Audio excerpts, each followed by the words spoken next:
महाभागवत हुए हैं, जो अपने लोग नाम कीर्तन करते हैं श्रृंगार आरती के बाद। हाँ, आस्करण मधुकर जयमल नृप हरिदास जन दासा, ऐसा आता है। तो आस्करण जी के इष्ट श्री राधा मोहन जो थे, इन्होंने विचार किया कि राजकाज में हर क्षण कोई न कोई जब सेवा में बैठते तो राजा, तो आप ये सलाह, ये सेवा, ये सब बंद कर देना चाहिए। जिस समय हम श्री जी की सेवा में है उस समय अन्य कोई वार्ता नहीं, अन्य कोई नहीं, बस उन्हीं के रूप गुण का चर्चा करते हुए। अगर हम सेवा में हैं तो उनका चर्चा का तात्पर्य है पद गुनगुनाते, जिस समय की जो हम सेवा कर रहे हैं उस समय के पद गुनगुनाते हुए या उनकी रूप माधुरी में चित्त लगाए हुए सेवा में। इससे बड़ी कोई बात नहीं। यदि सेवा मिल गई श्री जी की तो आप ये समझ लीजिए कि आप श्री जी के पास जाने का पास मिल गया आपको। बड़े बड़े महापुरुषों ने कहा भजन करना, साधना करना, ये सब हो सकता है, लेकिन प्रभु की सेवा में अनुराग, गुरु की सेवा में अनुराग, संत सेवा में अनुराग, समाज सेवा में भगवत भाव से अनुराग, ये बहुत कठिन बात है। ऊर्ध्वबाहु विरोमेश न कश्चित शृणोति में धर्मादर्थश्च कामश्च किम धर्मम न सेव्यते। भगवान श्री कृष्ण द्वैपायन व्यास देव जी कहते, मैं दोनों हाथ उठाकर कहता हूं, मेरी बात सुन लो, मान लो।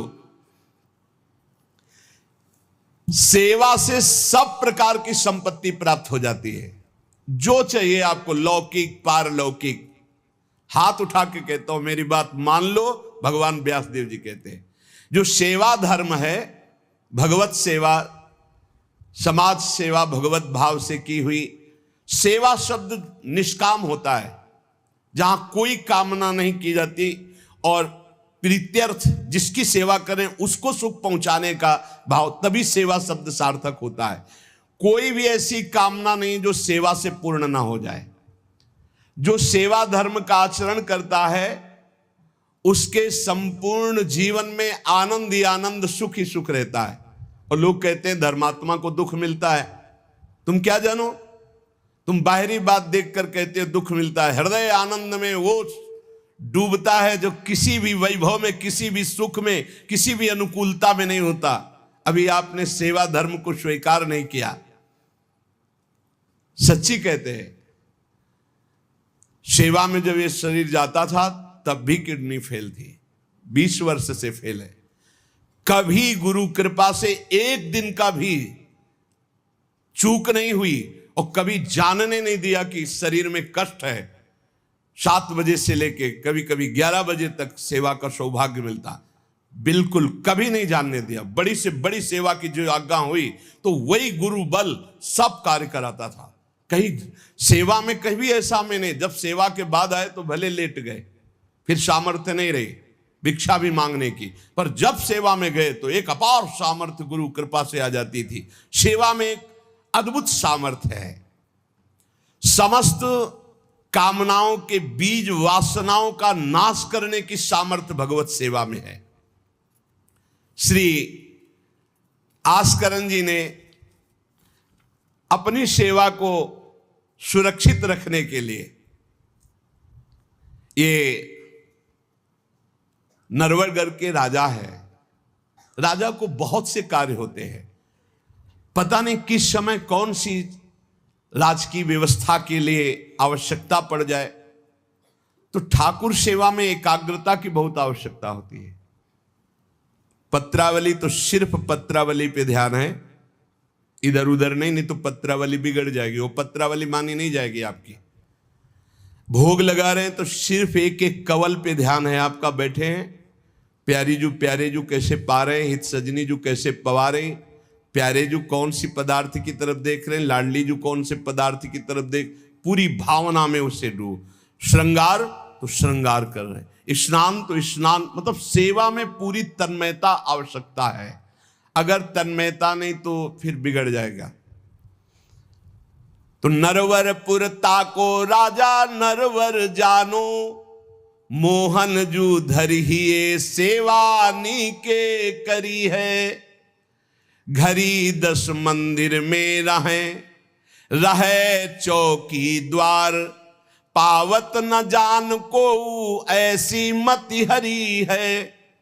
पर्यो को काम आए अब ही लिवाए ल्याओ, काहे पृथ्वीपति लोग कान में न धरी है।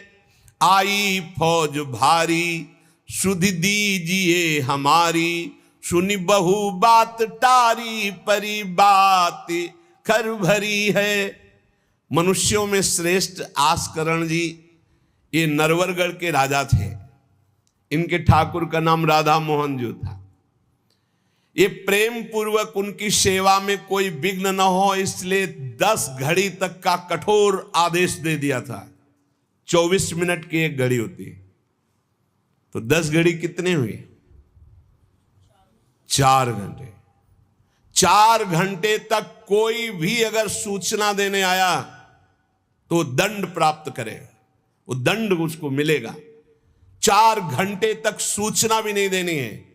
जिस समय वो राधा मोहन जी की सेवा में गए तो द्वारपाल खड़े हो जाते थे, कोई भी अंदर प्रवेश नहीं करेगा। किसी भी तरह की कोई विपत्ति आ जाए, आग लग जाए, फिर भी सूचना नहीं देनी है। 4 घंटे सेवा में ये शिक्षा लेनी चाहिए।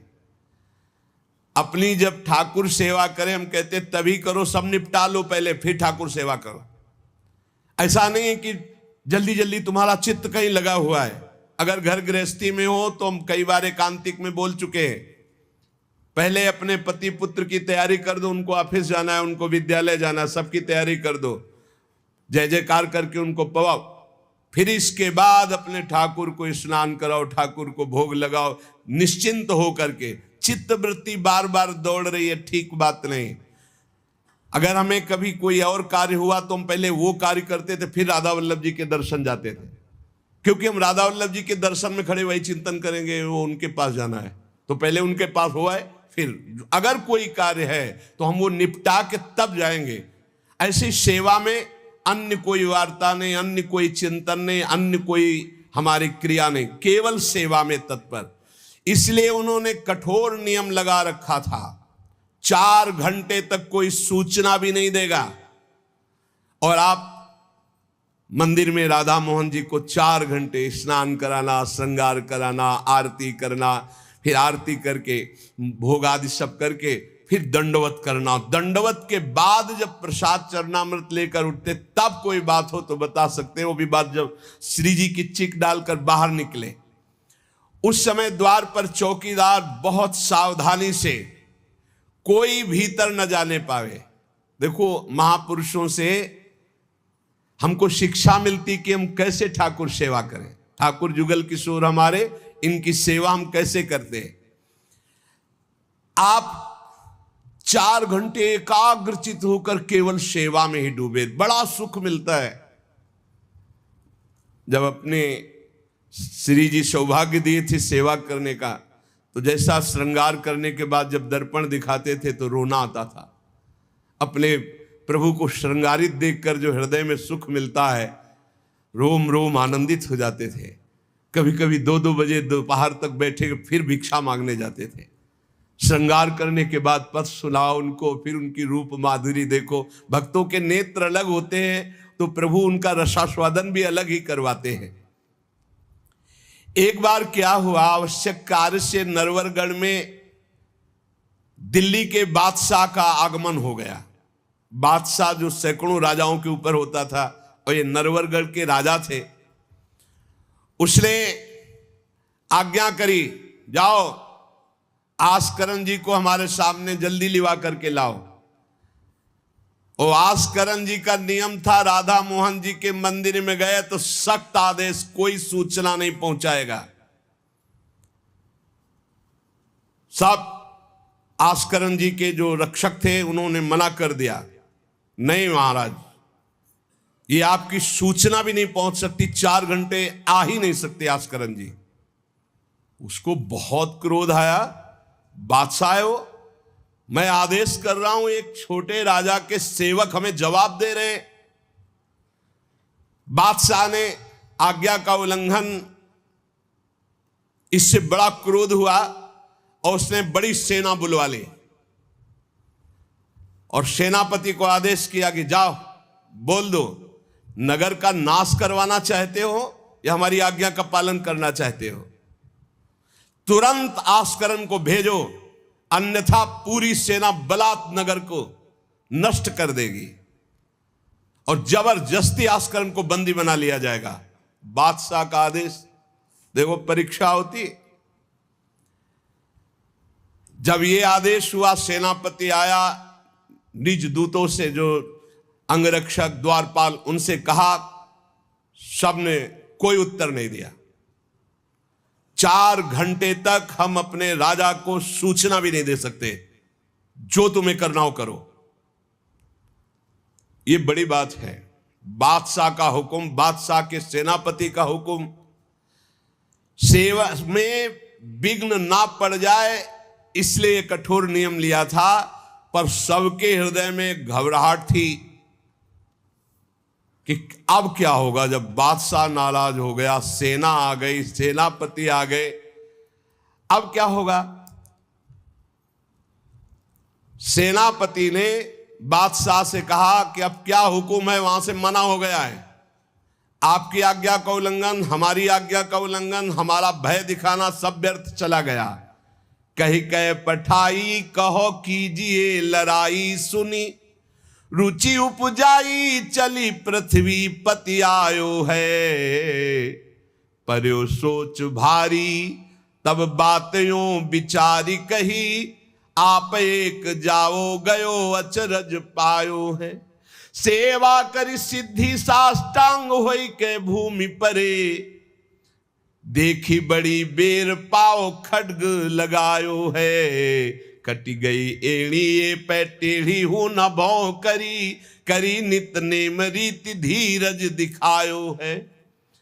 बादशाह ये बड़ा आश्चर्य हुआ कि ये आस्करन जी के पास सूचना ही नहीं पहुंचाई जा रही और हमारे भय का इसके ऊपर कोई असर नहीं। पर आस्करन जी बहुत साधु प्रकृति के हैं, बड़े प्रियजन हैं, आक्रमण करना तो उचित नहीं, मैं स्वयं जाकर के देखूं क्या बात है। राजा थोड़ा भाव से युक्त हुआ, नहीं तो रजोगुण में फिर ऐसा भाव कहां होता है। पर आस्करन जी की भक्ति का प्रभाव कि उसके ये देखो चल के आखिरकार है क्या। बादशाह स्वयं आया। राज कर्मचारी अब विचार में पड़ गए कि बादशाह को कैसे रोका जा सकता है। सब जितने उनके अंगरक्षक सबको रोक दिया। ये बड़ी बात है, यह है भगवान की आराधना का बल। नहीं, बादशाह को कौन रोक सकता है। एक छोटे राजा ये है, उनके सैनिकों ने, द्वारपालों ने रोक दिया और बादशाह से कहा राज आज्ञा का उल्लंघन हम नहीं कर सकते, ना हम सूचना दे सकते हैं और ना किसी और को अंदर जाने दे सकते हैं। किसी और को अंदर नहीं जाने दे तो हम जा सकते हैं। बोले हां, आप बादशाह हैं, आप जा सकते हैं, लेकिन आपके साथ कोई नहीं। बादशाह राजी हो गया। देखे आखिरकार अंदर क्या है। वहां जाके देखा तो आस्करन जी की सेवा हो चुकी थी संपूर्ण। अब वो दंडवत कर रहे थे। कई बार हमने प्रार्थना की है उपासकों से कि 11 दंडवत, 21 दंडवत, 51 दंडवत, 108 दंडवत, जितनी सामर्थ्य हो नियम ले लो, रोज करो। 4 परिक्रमा करो श्री जी की और 11, 21, 51, 108 दंडवत करो। जो स्त्री शरीर के साधक हैं वो पंचांग दंडवत करें। पंचांग किया, खड़े हो गए, हाथ जोड़ा, मंत्र जपा, फिर पंचांग किया, फिर खड़े हो गए। ऐसे ही जो पुरुष शरीर साधक है वो साष्टांग करें। साष्टांग किया मंत्र जपते हुए, फिर खड़े हो गए, हाथ जोड़ा, फिर मंत्र जप कर प्रणाम किया, फिर साष्टांग, फिर ऐसे। हमें लगता है कि होती होगी दंडवत, करते होंगे, क्योंकि ये नियम तो बहुत पहले से दिया और ये करना ही चाहिए। सच्ची कहते हैं, बड़ा सुख मिलता है जब अपने इष्ट के चरणों में साष्टांग लौट कर और उनकी तरफ देखते हुए। बहुत कृपा होती, बहुत कृपा होती। यावत स्वस्थमिदम कलेवरम यावत च दूरे जरा, जब तक ये शरीर स्वस्थ है बुढ़ापा दूर है। आनंद लूट लो भाई, ये कमाने का समय गंवाने का नहीं है। आस्करन जी अपने ठाकुर की संपूर्ण सेवा करके दंडवत अपनी पूरी कर रहे थे। अब जैसे 108 दंडवत तो समय लगेगा। हमने देखा है पूज्य सदगुरुदेव भगवान को अस्वस्थ शरीर में अस्वस्थ अवस्था होने पर भी, बुखार है पर दंडवती अपनी पूरी करते हुए, नियमावली पूरी करते हुए देखा। क्योंकि जैसे ब्रज की 84 कोस की परिक्रमा में तो श्री जी साथ थी, बहुत थकान, बहुत शरीर कष्ट में, पर आप अपनी दंडवती जरूर पूरी करते। गुरुदेव भगवान को देखा। महापुरुष नियमनिष्ठ होते हैं, जो नियम ले लिया उसे तोड़ते नहीं। जय बजे आरती होती है, आप देख लो, 5 मिनट के अंतर की बात नहीं कह सकते, नहीं आपको ठीक समय से आरती मिलेगी। जय बजे वो टहलने के लिए वही उनका समय होगा। महापुरुषों की पहचान होती है, उनकी एक रस दिनचर्या चलती, उनकी दिनचर्या में फर्क नहीं पड़ेगा, शरीर में भले फर्क पड़ा हो, चाहे बुखार हो, चाहे जुकाम हो, चाहे जो भी पीड़ा हो, दिनचर्या में फर्क नहीं पड़ सकता। ये महापुरुषों की पहचान होती है। आस्करन जी साष्टांग लेट करके दंडवत कर रहे थे। आपको बादशाह जाएगा तो बादशाह कोई साधारण तो है नहीं, उसकी बाजूबंद, उसके सब झनन भनन आवाज तो होती है, पता भी चलता है कि कोई आ गया। मुड़ करके भी नहीं देखा बादशाह की तरफ, बस बार बार साष्टांग दंडवत, खड़ा खड़ा देखता रहा। 108 दंडवत, 2-4 हो तो बड़ी देर हो गई, ना बादशाह से बात, ना सलाम, ना कोई, बस वो अपनी साष्टांग दंड। ये होना चाहिए। आप श्रृंगार कर रहे हैं तो श्रृंगार में ही दृष्टि होनी चाहिए। दंडवत कर रहे हैं तो किसी की तरफ नहीं, सिर्फ दंडवत के सामने प्रिया प्रीतम है, हम बार बार दंडवत कर रहे हैं। ये उपासकों की एक एकाग्रता होती है। भला सोचो, बादशाह पास खड़ा है तो ऐसे लेटे लेटे भी तो देख सकते थे, बिल्कुल नहीं देखा।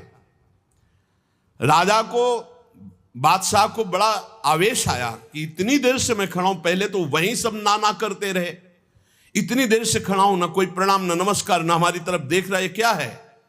तलवार निकाली और साष्टांग दंडवत कर रहे थे तो मारा, एक पैर की एड़ी कट गई, एड़ी कट गई, खून बह रहा है। साष्टांग दंडवत, फिर खड़े, फिर साष्टांग दंडवत, फिर खड़े, फिर साष्टांग दंडवत, बिल्कुल नहीं देख रहे कि एड़ी कट गई। सोचो जरा, ये भक्त की निष्ठा है उपासना की। या तो अगर एक चींटी काटेगी तो थोड़ी देर लौट करके पहले देखेंगे क्या हो रहा है, फिर दंडवत। एड़ी कट गई, लेकिन किसने काटा, ना ये बात देखी। एड़ी कटना कोई साधारण बात समझते हो? तलवार से पूरी एड़ी काट दी, कोई दुख नहीं, रक्तस्राव हो रहा है।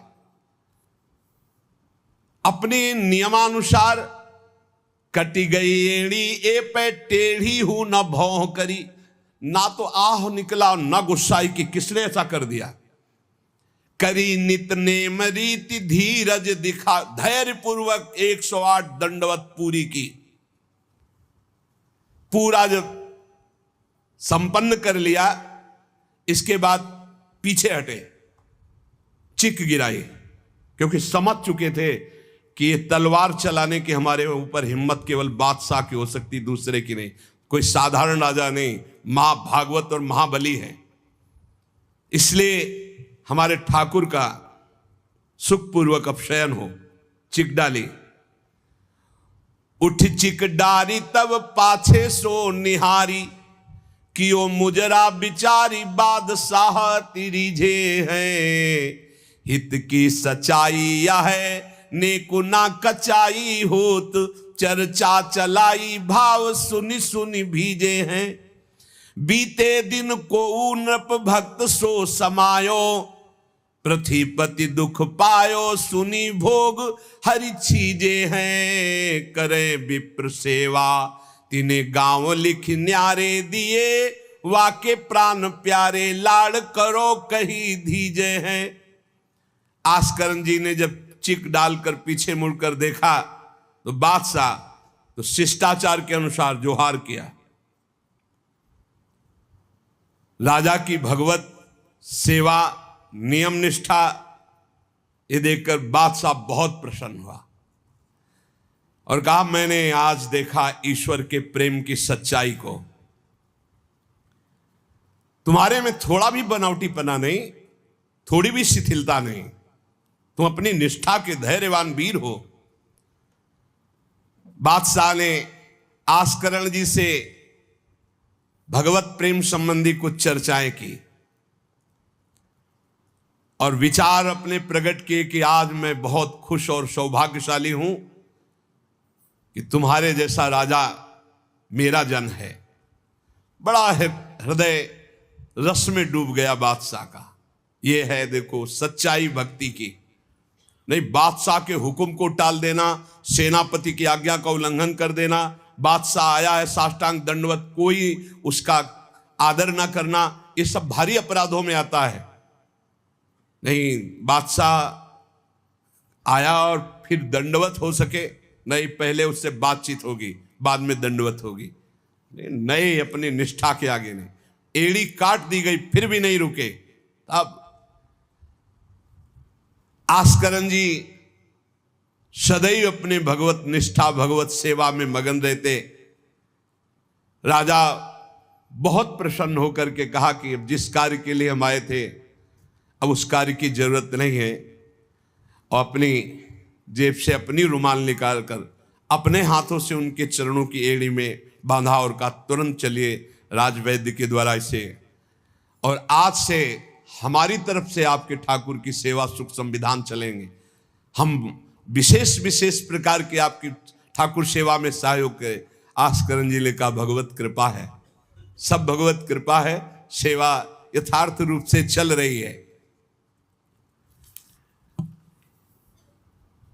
नियम की सच्चाई और हृदय में कोई छल कपट नहीं, रोष नहीं, ये भगवान के भक्त में विशेष लक्षण होते हैं। भगवान के भक्त में छल कपट नहीं और अपराध करने वाले पर भी रोष नहीं। उमा संत कई यही बड़ाई, मंद करत जो करे भलाई। अगर सच्ची आराधना सच्चा प्रेम तो सबको बदलना पड़ेगा। बादशाह का भाव बदल गया, जो आवेश में था, क्रोध में था। सच्चाई से अगर थोड़ी भी ठाकुर सेवा की जाए तो माया पर विजय प्राप्त की जा सकती है। साधो भाई भजन किया सोई जीता, जो सच्चाई से भजन किया, सच्चाई से सेवा की, वही इस माया पर विजय प्राप्त किया। एक बार राजा आस्करण जी के शरीर में बहुत जोर का बुखार आ गया। ऐसा बुखार कि न उठने की हिम्मत, न शरीर की शुद्धि, और नियम की निष्ठा थी ही। अब भारी कष्ट, एक तो शरीर उठने लायक नहीं, भारी बुखार, और दूसरा सेवा। अब वो इस बात के चिंतित थे कि सेवा कैसे होगी। तो ठाकुर जी ने स्वप्न में अपने किसी निजजन पंडा से कहा इनको किसी औषधि की जरूरत नहीं, मेरा चरणामृत पिला दो, स्वस्थ हो जाएंगे, सेवा में आ जाएंगे। वो गए और उनका ठाकुर जी ने स्वप्न में आकर के कहा है कि आप ठाकुर जी का चरणामृत पी लीजिए, आप स्वस्थ हो जाएंगे। वैसे तो चरणामृत रोज ही लेते थे, सेवा में जाने के पहले ठाकुर जी का चरणामृत जो पूर्व का था पिया, तत्काल सब खत्म हो। सेवा में बहुत बड़ी सामर्थ्य है, निष्ठा में बहुत बड़ी सामर्थ्य है ठाकुर जी के चरणामृत में। विश्वास करो, जो रोज चरणामृत पीता है अकाल मृत्यु नहीं हो सकती। अकाल मृत्यु हरणम सर्वव्याधि विनाशनम, कोई भी रोग परास्त नहीं कर सकता। आप रोज चरणामृत पिए। अरे भाई, आप अगर राधा नाम विराजमान किए स्नान कराते तो रोज श्री लाडली लाल का चरणामृत है। रामे लाडली जो धामे लाल जो विराजमान है, प्रिया प्रीतम राधा नाम में विराजमान है। आप अगर सेवा नहीं विराजमान किए हुए हो तो विराजमान कर लो, जीवन काहे व्यर्थ करोगे। लेकिन जब तक सेवा ना विराजमान करो तो चले जाओ बिहारी जो, राधा वल्लभ जो, राधा रमण जो, राधा दो, कहीं भी मांगो चरणामृत मिल जाएगा। और रोज उसी में जल मिला करके रोज एक ढक्कन रोज चरणामृत ले। अकाल मृत्यु हरणम सर्वव्याधि विनाशनम श्री कृष्ण पादोदकम पीत्वा पुनर्जन्म न विद्यते। जो रोज चरणामृत पीता है उसका पुनर्जन्म नहीं होगा। बड़ा से बड़ा रोग आएगा लेकिन उसको पीड़ा नहीं पहुंचा पाएगा, अकाल मृत्यु नहीं होगी। तो स्वप्न में ठाकुर जी ने कहा चरणामृत दे दो, सब सामर्थ आ जाएगी। एक बार राजा ने द्वेषवश सेना लेकर, किसी दूसरे राजा ने आपके ऊपर चढ़ाई कर दी, तो आपने व्यर्थ की खून खराबी ना हो, ललकार सुनकर भी आप सेना सहित संग्राम भूमि में ये विचार किया कि युद्ध करने से बहुत लोगों का नाश होता है, इसलिए अपने सब महारथियों को बुलाया और कहा नाम कीर्तन करो। जहां युद्ध के लिए ललकार हो रही वहां नाम कीर्तन शुरू कर दिया। नाम कीर्तन इतनी जोर का कि आनंद में सब झूम रहे, और उधर एक बादल की ऐसी टुकड़ी आई कि इतने ओले बरसे कि जो विपक्षी सेना थी, मैं राजा और विपक्षी सेना सब भाग गए और ये अपनी तरफ कीर्तन ही करते रहे, लड़ना ही नहीं पड़ा। भाव ये है कि जो भगवान में चित्त जोड़ता है, भगवान नाम कीर्तन करता है, भगवत सेवा परायण रहता है, सारे विघ्नों का निवारण स्वयं भगवान करते हैं। एक बड़ा सुंदर प्रसंग श्री जयमल जी का आता है। जयमल जी भी नियमनिष्ठ महापुरुष, ये भगवान श्री श्यामा श्याम के अनन्य उपासक थे। हरिवंश महाप्रभु के निज जनों में इनका भी नाम आता है, जयमल जी का। इनके हृदय में जैसे आस्करन जी की निष्ठा थी, उस वैसी निष्ठा थी सेवा की। इन्होंने भी 10 घड़ी तक किसी भी तरह की कोई सूचना, किसी भी तरह का कोई कार्य हमसे नहीं बताया जाएगा, और इन्होंने तो स्पष्ट आदेश कर दिया। तो वहां तो आदेश था केवल आस्करन जी का, यहां आदेश था जो बताने आएगा उसकी गर्दन उतार लेंगे। यहां तो और कठोर था। जयमल सिंह जी, वैसे इनका पहले निवास मेड़ते में था, और ये बड़े अनुरागी प्रिया प्रीतम के, इनको प्रिया प्रीतम की सेवा में थोड़ा भी विघ्न बर्दाश्त नहीं था। ये नियम निष्ठा कि मंदिर में कोई भी जब सेवा में जयमल जी हो आ नहीं सकता, आ गया तो उसकी गर्दन बचेगी नहीं। ये कठोर नियम लगा दिया था निर्विघ्न सेवा के लिए। सेवा में बहुत बल है प्यारे, सेवा में बहुत बल है। आप सेवा को जरूर घर में विराजमान करो प्रिया प्रीतम की ठाकुर जी, लेकिन ये आजकल जैसा बनावटीपन किया जाता है ऐसा मत करो भाई। हर काम वीडियो के लिए नहीं है। छोटी छोटी बातें, आप अपने ठाकुर जी का भोग, ठाकुर जी का स्नान, ये वीडियो के लिए है, ये पैसे के लिए है। अरे कुछ तो ठाकुर जी के लिए, और अपने बीच में एकांत रखो। चलो गान बजान है, ठाकुर जी की ऐसी बातें हैं जो आनंद ले, सब वो बात तो ठीक है, लेकिन आप स्नान करा रहे हो, आप ठाकुर जी को भोग लगा रहे हो, आप ठाकुर जी की ये बातें तो गुप्त रखो। ये अपने और ठाकुर के प्यार की विषय की बातें तो गुप्त रखो। ये सब वीडियो के लिए नहीं होता है। कुछ मंगल जगत का हो सके, कैसे अष्टयाम सेवा करते हैं वो बातें तो ठीक है, लेकिन आप लोग अपने घरों में जो ठाकुर विराजमान के सब बातें वीडियो में मत। अब आजकल हर उद्देश्य वीडियो का होता जा रहा है। छुपाने की तो बातें कुछ नहीं हो रही, हर बात छपाने की हो रही। सत्संग है, एकांतिक है, कुछ कीर्तन है, कुछ भजन की बातें हैं, वो तो चलो लोक मंगल के लिए, लेकिन अपने ठाकुर की जो विशिष्ट एकांतिक सेवाएं हैं वो बातें गुप्त रखनी चाहिए। ऐसा नहीं कि जो पर्दा करके अपने ठाकुर जी का स्नान कर रहे हैं, पतला, हाँ आप श्रृंगार करके आ गए, आप दर्शन करो, आरती करो, सब कोई, जैसे राधा वल्लभ जी की देखो आरती के दर्शन होते, लेकिन आप दर्शन नहीं कर सकते कैसे स्नान कराया जाता है। आप अंदर दर्शन नहीं कर सकते कैसे भोग लगाया जाता है। कभी कभी जैसे 56 भोग किसी भारी उत्सव में तो एक कुछ घंटे के लिए दर्शन, वो बात अलग है। तो अपने ठाकुर घर में जो विराजमान है, बिल्कुल जो निकुंज के ठाकुर वही है, अपनी भाव निष्ठा रखो। जयमल जी ये नियम लगा लिए थे कि अगर सेवा के समय कोई भी समाचार देने आएगा तो उसे मार डाला जाएगा। इतना कड़ा शासन।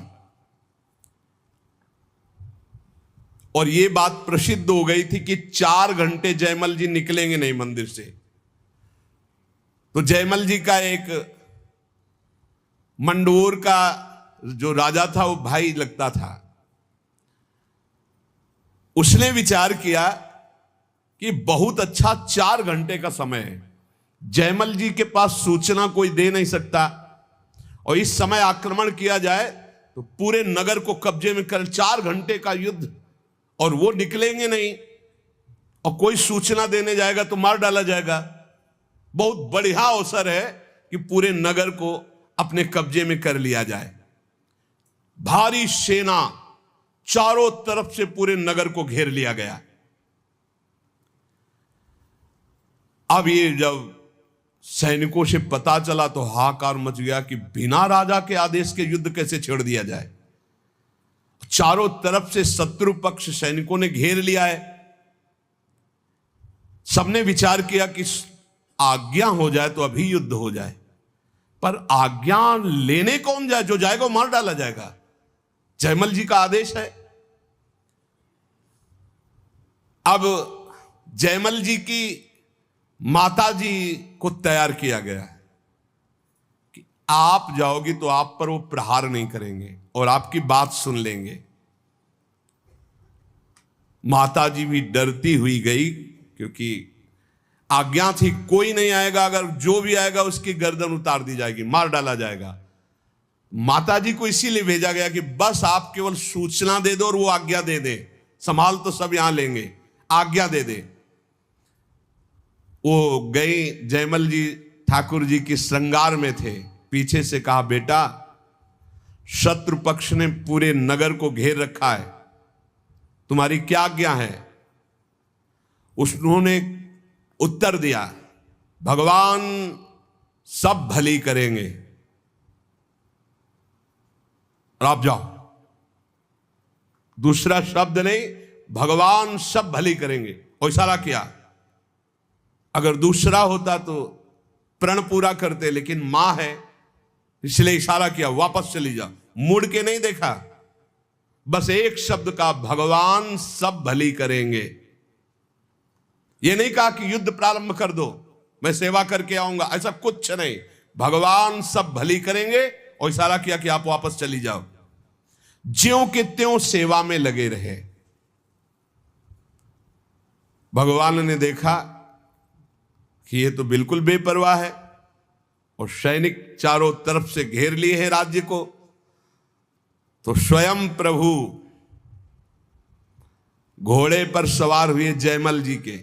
अब उनको कुछ कहने की जरूरत थोड़ी है। राजा का जो शाही घोड़ा था, उस घोड़े को तैयार करके उस पर विराजमान होकर के अकेले शत्रु पक्ष को परास्त किया। अकेले सबको मूर्छित करके मारा, एक को भी नहीं। और आप घोड़े को घुड़सवाल में बांधकर अंतर ध्यान हो गए। सैनिक देख रहे हैं जो सुरक्षा में है कि कोई आक्रमण नहीं हो रहा, सब शांति है। नजदीक गए तो सब मूर्छित पड़े। उनका जय हो, हमारे महाराज की जय हो गई, शत्रु पक्ष तो मारा गया, पूरी की पूरी सेना मूर्छित। जयमल जी सेवा समाप्त की, संपन्न की श्री जी की, और बड़े आवेश में सीधे गए जहां उनका घोड़ा विराजमान रहता था, घुड़सार में। तो घोड़े को देखा तो पसीने से लथपथ और हाँफ रहा था। ऐसा कैसे हो सकता है? घोड़े की सवारी इतनी तीव्र गति से किसने की? इतना हाँफ रहा, पसीना पसीना हो रहा है। तो जो घोड़ा तैयार करते थे वो साथ में थे जयमल जी के। तो उन्होंने कहा कि प्रभु, घोड़े को तो ले जाते हुए किसी ने नहीं देखा, पर घोड़े की हालत तो ऐसी जैसे बहुत दौड़ाया गया हो, बहुत मेहनत की गई हो। तो उनका कहा ठीक है, चलो, इस समय विचार करने का विषय नहीं, दूसरे घोड़े को लो, राजाओं के पास कई घोड़े, और सैनिक सजाओ, वहां चलो। तो उनका प्रभु वहां जाओ, वहां तो सब मारे गए हैं। किसने मारा? वहां जाकर देखा तो सब सेना घायल और मूर्छित पड़ी थी, जान से कोई एक भी नहीं मरा था। और जो राजा वो भी घायल। जयमल जी नजदीक गए, देखा तो कि ये मेरा वो भाई ही है, मेरा शत्रु बनकर के आया है। तो वो रो के कह रहा था कि भाई मुझे नहीं पता था कि तेरा सांवला सिपाही एक ही इतना बलवान है। मैं कभी युद्ध में नहीं आता, मैंने कभी तुम्हारे उस वीर को नहीं देखा। वो सांवला सिपाही कौन था जिसने अकेले मेरी सारी सेना को मूर्छित कर दिया और मुझे बाण से तो घायल किया और नेत्रों से ज्यादा घायल कर दिया। एक बार तुम दिखा दो अपने उस सांवले सिपाही को, मेरा हृदय तड़प रहा है उसके लिए। उसकी वो सुंदर चितवन, उसकी मुस्कान ने मेरा मन हरण कर लिया। शत्रु पक्ष के ये है ही ऐसे, जब सूप नखा की नाक कान भगवान ने लक्ष्मण जी के द्वारा, वो जब गई खरदूषण के समीप, भारी बलवान ये असुर, भारी सेना सजाई, अभी चलते हैं। जब वहां गए तो राम जी का रूप जब देखा तो कह रहे यद्यपि भगनी कीन कुरूपा, यद्यपि तुमने अपराध किया, हमारी बहन को कुरूप बना दिया, लेकिन बध लायक नहीं, तुम मारने लायक नहीं, बहुत सुंदर हो। राक्षस लोग कह रहे, इतने सुंदर प्रभु, और मुस्कुराहट प्रभु के देख के कह रहे कि यद्यपि तुमने अपराध किया है, मेरी बहन को ऐसा कुरूप कर दिया, पर तुम मारने लायक नहीं, दर्शन करने लायक हो। सुनो, हम तुम्हारा कुछ भी नहीं करेंगे, सुनते तुम्हारी पत्नी बहुत सुंदर, दे दो, बदला हो जाएगा और तुम जाओ। भगवान ने क्षण में नष्ट कर दिया। बैरी भी जिनको प्यार करे वो प्रभु का रूप है। ये बैरी राजा क्या कह रहे, बाणों से तो घायल ही कर दिया, नेत्रों से भी घायल कर दिया। एक बार उसको दिखा दो जो आपका सिपाही है, सांवला सिपाही। श्री जयमल जी ने प्रेम विभोर होकर कहा, तुमने देखा, मेरे तो नयन तरस गए, तुम्हें दिखाई दिए, आज तक मैंने नहीं देखा। और जयमल जी के अश्रु चलने लगे। वो समझ गया कि ये सिपाही कोई और नहीं, जयमल जी जिनकी आराधना करते भगवान श्याम सुंदर है। वो अपने भक्त की रक्षा करने के लिए आए। अहो भाग्य, दुश्मनी का भाव ही सही, पर मेरा भाई तो है ना, इस कारण भगवान ने मुझ पर कृपा की कि मुझे दर्शन का सौभाग्य मिला। और जयमल जी के चरणों में प्रणाम किया और कहा, आज के बाद कभी जिंदगी में आपसे वैर का भाव नहीं रखेंगे और आपके उसी सांवल सिपाही के ध्यान में निरंतर हम मगन रहेंगे। नित्य भगवान की सेवा करने की प्रतिज्ञा जयमल जी के शत्रु के मन में भी भक्ति प्रकाशित कर दी। यह है प्रचार। जब अंदर होता है प्रसार तो सबके हृदय में होता है प्रचार, और जब अंदर प्रसार नहीं तो बाहर प्रचार लाख करते रहो, कुछ नहीं होता। बुरा करने भक्त का आए थे तो भगवान ने उनका मंगल कर दिया। क्यों कर दिया? किसी भी तरह से भक्त का संबंध तो है, भक्त का भाई तो है ना, मंगल हो जाता है। इसीलिए कहा जाता है वो कुल, वो परिवार धन्य है। भले ही किसी भाव से सही, भगवान से जुड़े हुए भक्त के संबंध में यदि आता है उसका परम मंगल हो जाता है। जयमल जी ने लौट करके गए